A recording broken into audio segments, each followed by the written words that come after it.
sidang kali ini yang diterangkan apa dia?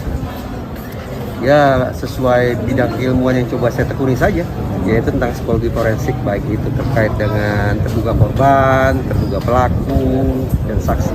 3 pihak itu. Ada dalam pandangan jenengan soal dakwaan dan itu lain terkait dengan kasus ini bagaimana pandangan? Kalau bicara pandangan berarti saya harus uraikan lagi nih seluruh keterangan di sidang tadi. Coba lebih spesifik yang bagaimana? Di antaranya apa? Oke, yang antaranya gitu. Ini ada perbedaan antara penyikapan hukum dengan penyikapan psikologi forensik terkait kualitas keterangan saksi. Kalau di dalam hukum misalnya, kesaksian mata atau keterangan saksi itu sangat penting. Salah satu alat bukti yang sangat diandalkan adalah keterangan saksi. Itu dari sudut pandang hukum. Tapi psikologi forensik justru menyanggah itu. Sampai-sampai psikologi forensik menyimpulkan bahwa secara umum barang yang paling merusak proses sidang, barang yang paling merusak proses penegakan hukum, barang yang paling merusak pengungkapan kebenaran itu justru keterangan saksi. Jadi sangat kontras, sangat berbenturan. Saya percaya yang mana? Ya saya tentu saja konsekuensinya saya lebih percaya pada hasil riset psikologi forensik. Alhasil tadi saya tanda petik wanti-wanti di ruang sidang bahwa proses sidang yang proses penegakan hukum yang terlalu mengandalkan pada keterangan saksi, saya memilih untuk menaruh skeptisisme tingkat tinggi. Itu yang saya katakan.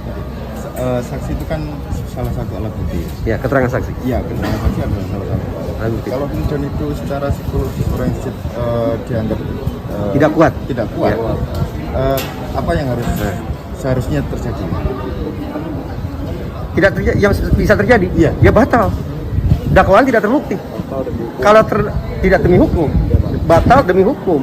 Kenapa? Karena keterangan saksi sebagai alat bukti sudah disampaikan di sidang, tapi tidak berhasil meyakinkan majelis karena validitasnya sangat buruk. Kalau tidak meyakinkan majelis. Kalau majelis percaya pada omongan saya, itu kan terserah majelis saya, dia yang tahu. Kalau majelis teryakinkan oleh keterangan ahli bahwa keterangan saksi itu pada dasarnya sangat patut dipertanyakan kualitasnya, maka boleh jadi hakim akan menganggap keterangan saksi tidak bagus, tidak bermanfaat, tidak mendukung dakwaan. Artinya bisa diabaikan. Vonis abaikan. Oh jelas dong. Kalau hakim sudah ragu terhadap satu alat bukti, maka hakim akan abaikan alat bukti itu. Iya.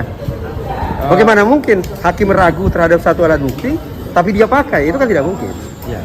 Jika satu alat bukti ini dapat diabaikan, dapatkah alat bukti yang lain menggantikan? Baik, mari kita baca undang-undang TPKS ya. Sayangnya tidak dipakai. Dalam undang-undang TPKS ada satu pasal bahwa yang dibutuhkan dalam proses sidang itu apa? Hanya 3, sederhana sekali.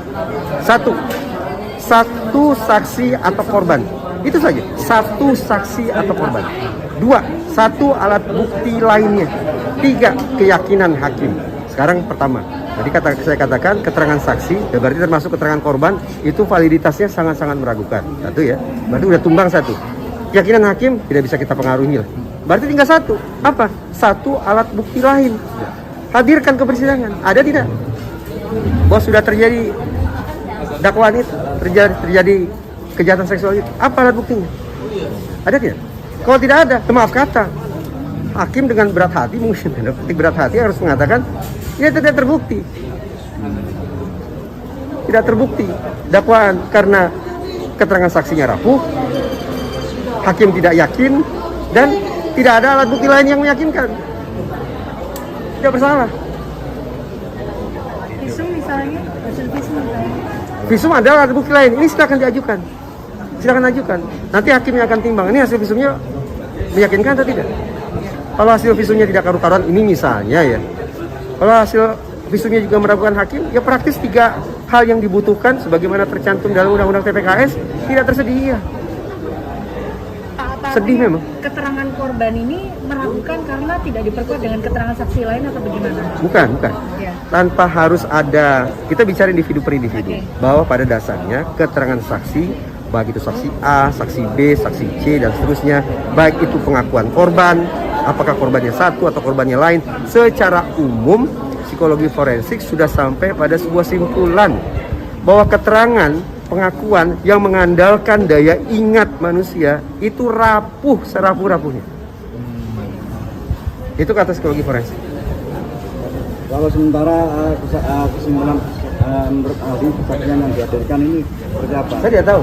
Saya tidak tahu pemeriksaan saksi-saksi yang lain saya tidak tahu. Visum yang Saya tidak tahu juga. oh, gitu. Saya tidak tahu. Saya baru hadir kali ini saja. Tapi begini, teman-teman jangan salah kaprah. Pernyataan saya ini kan seperti kontra ya, tidak berpihak pada korban gitu. Seolah-olah tidak berpihak pada korban. Saya orang yang berulang kali katakan, kalau ada korban kejahatan seksual, maka seluruh haknya harus terpenuhi. Seluruh hak korban itu harus terpenuhi. Tapi agar dia bisa definitif punya status korban, tentu saja proses penegakan hukumnya harus benar. Gitu.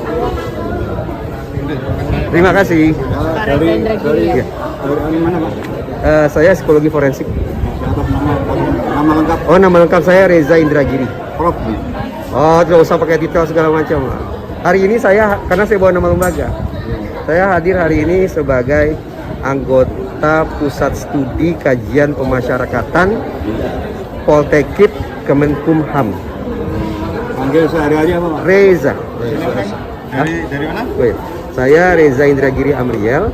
Hari ini hadir sebagai ahli dengan membawa status sebagai anggota Pusat Kajian Pemasyarakatan Poltekip Kementerian Hukum dan HAM.